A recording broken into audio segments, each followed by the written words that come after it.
All right, so we're back with another video. Check out my little vacuum. How cute they are. I'm so cute and nerdy. Anyways, I wanted to talk about about everyday stuff and how we perform and how we practice, how we better ourselves in any kind of activity or any kind of business or work. And that's what I wanted to talk about. But what I wanted to focus on was too much. You know what I mean? Now, I gotta tell you, like, I've never had an idea of too much. I always think, like, sometimes you get bored. You're like, I feel like I really pushed myself and I've done well. But, like, what's next? You think to yourself, and I always want to do a lot. Whenever I do something, I want to do extra or more. And it's not that, I've got I just want to do more exactly. It's just that, it just feels good. It's like if I was a race car driver and I had different tracks that I was practicing on and I had my own test runs, whether I was going in an actual racing event or just on my own, even for myself or in the racing event, I mean, to hit a better time is very satisfying. Maybe I'll spend time practicing something, or maybe I'll just forget practicing. Maybe I'll just be getting better as I do test runs, and I'm very happy with my results. You know what I mean? But as of now, when I think about stuff like that, I always think about doing too much. Sometimes people don't like when you do too much. If you're let's say I'm trying to think of an event. Let's think about car racing. If you blow everybody out, like let's say there's 14 cars competing. You start from the back, you make it to the front, and you got like 100 meters on everybody else, and you finish. And as you were taking over, like you were just beautifully passing everybody and everything. What ends up happening is that there's a lot of, I would say, it's like people got their binoculars on you. You know what I mean? Like people are watching you, right? And it can upset people. Why is this guy blowing everybody out of the water like that? This is ridiculous, kind of thing. I just had a thought that I hope comes back to me. So they got their binoculars on you, they're watching you, and it can make them feel uncomfortable. Why is this guy?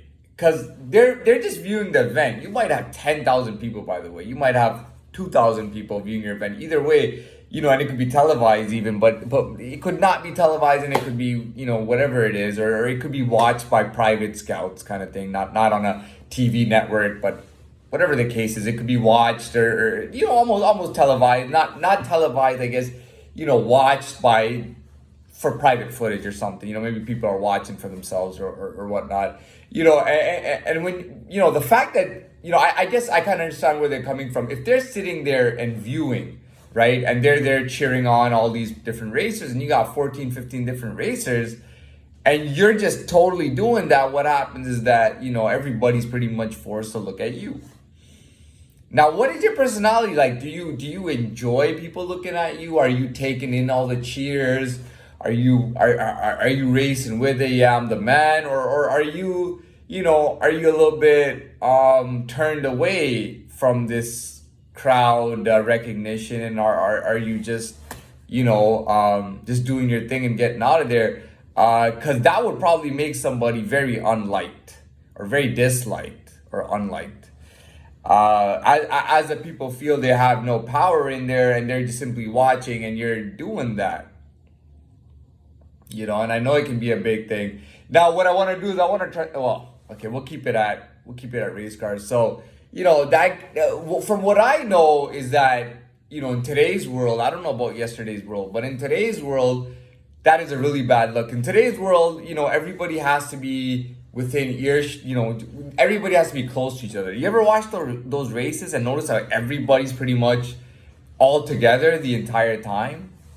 Do you notice that? You notice how everybody's always together and moving together and everything? It's not really somebody dazzling everybody.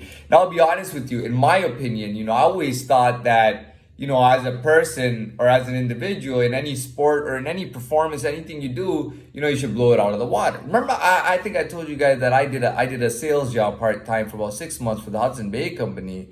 And I had the smallest department, which was just men's shoes. Okay, in the whole store, there were like 3 floors. My department was so small and so non-busy that they told us that our goal per day as an entire department was that everybody works that day. As the whole team of that department, we had to sign up one instant credit card. Now, the thing is that the company wasn't big on making profits off of clothes because they always had sales and stuff, but they had this big thing about them, which was their Hudson Bay credit card. So they had an actual credit card for the company that you could use anywhere and get reward points. But the allure to that card was that when you got it, every weekend you got a sale. Like you had special sales. So it would say, for example, some things didn't have sales, but if it has a sale, it'll say, $70 for a regular person, $55 for a card holder, or $60 for a card holder. So that was the whole idea. And the thing was, it was a gigantic store. They had everything there. They had dishware, cookware. They had kind of like a cookware, kind of coffee and things like that section. And then they had a huge men's section, and they had another men's section. They had watches, they had jewelry, they had a whole women's section. They had women's clothing, women's shoes. By the way, women shop about 7 to 12 times as much as men, by the way. But the point is, so everybody had a different thing. Now, at the very top was the most busiest department. That was the women's clothing department. One time I went to help them out, and I was like, dude, it's so easy to sign people up for instant credit cards because there's so many women coming in and they're regular shoppers, and it's just so easy to get them on an instant credit card because they know they're gonna get sales. You don't even have to pitch it or sell it or be quick at processing it or anything. You just throw it out there and it gets taken. Now, the record up there was, I think it was 14 instant credit cards, but their department had an average of like 5 or 6 a day. It was like 6 times as big as us. So, or even more. So one day, I think they were like at a meeting, and they used to have morning meetings on the weekend, and they're like, oh, that ladies section signed up. This girl, she's a superstar. She signed 12 instant credit cards in one day, in one shift by herself, And believe you not, in my shitty little men's footwear department, I signed 14 instant credit cards in one day. I got 14 people to sign instant credit cards in that day from my shitty department. That job went nowhere because I talked to one of the supervisors and she said that I can get you in another section. I wanted to go to men's colognes because I love men's cologne. And they had all these men's colognes, like all the name brands, by the way. Maybe not this was not crazy price, by the way. Your typical cologne bottle was about $100, okay? Which is not that expensive. I mean, I know there's rich people who pay $10,000 or $5,000 for a cologne. These were $100 colognes, but they're not low quality by any means. They're name brand and everything. And I wanted to work there because they were getting commission, and their commissions were huge. So I wanted to work there, and she wanted me because she knew that I did 14 instant credit cards in one day for my shitty little department. But the general manager was a little short, little Indian bitch. And I shouldn't say Indian bitch. I mean, he was Indian. I don't mean that in a bad way. I just mean it in the way that it is, that he was an Indian bitch. And short, fat little guy, stocky little guy, and he denied it. He didn't let me transfer anywhere, so I ended up resigning and leaving the job. But that shows you, that, and I did do that. Now, again, so when I'm performing in anything, I don't even think about the competition. I'll give you another example. When I was in 7th grade, we started doing this. I made a basketball team and everything, and we had a guy whose family had put him into competitive basketball when he was about 4 years old. He was just way better than everybody. He was like at a whole another level for a 7th grader or a junior high guy. And literally he was beating the whole team by himself. There was actually a time when they triple teamed him or quadruple teamed him, and he still scored on them.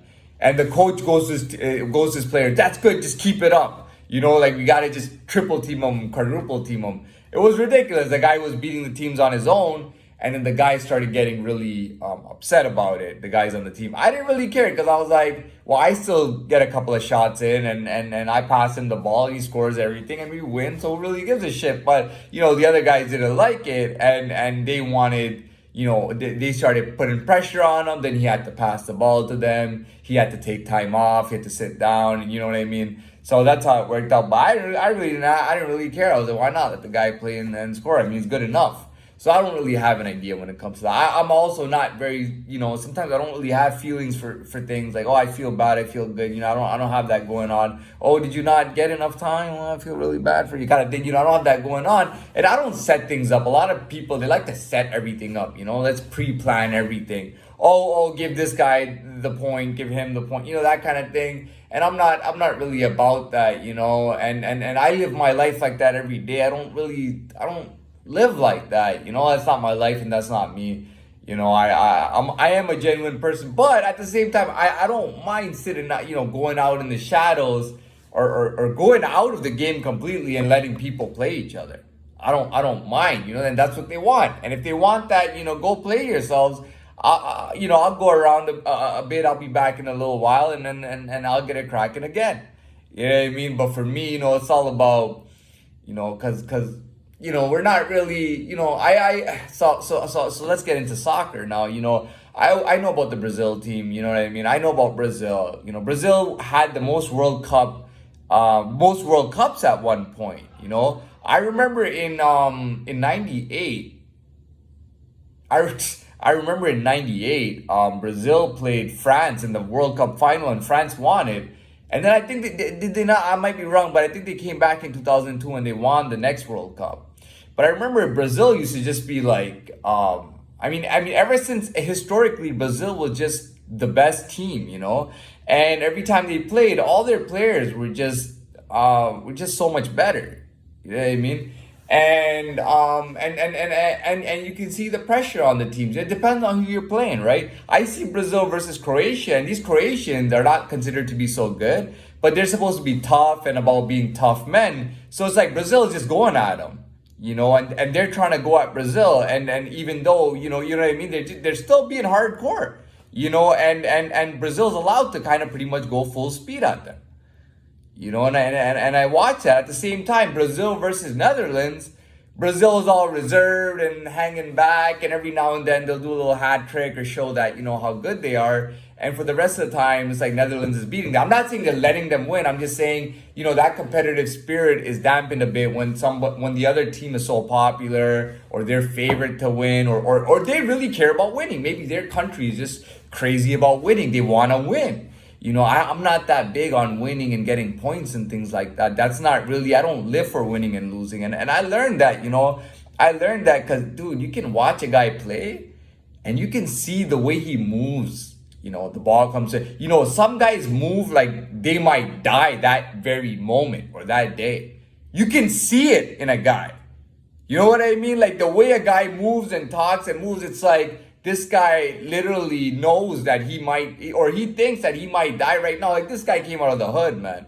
You know what I mean? You can tell this guy came from the hood because he knows, he just moves like for his life versus moving comfortably. Or organized, or like an organization moving very, you know what I mean? The guy just moves, he reacts, and you can tell when you see somebody like that. When you see that, that guy's from the hood, man. That guy's from the hood. It doesn't matter who's repping what and talking about what.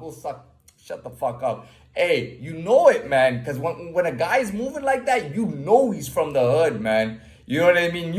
This guy has been in life and death situations in his life. It. You know what I mean? And you see that on I gotta tell you, it's so incredible to see that. But people used to talk. I remember when I was younger, people used to say Brazil's always happy. They win, they lose, they're happy, and that's why they were so successful, because they didn't get down when they lost. A lot of teams, they start crying. The players and the teams, the people, they start crying when they lose. And Brazil was always graceful, so they don't really feel as much pressure to win or lose, They're just out there having fun, and if they get the game, they get it. If they don't, they don't. And I noticed that about them. Let me get into the next part and I'll talk more.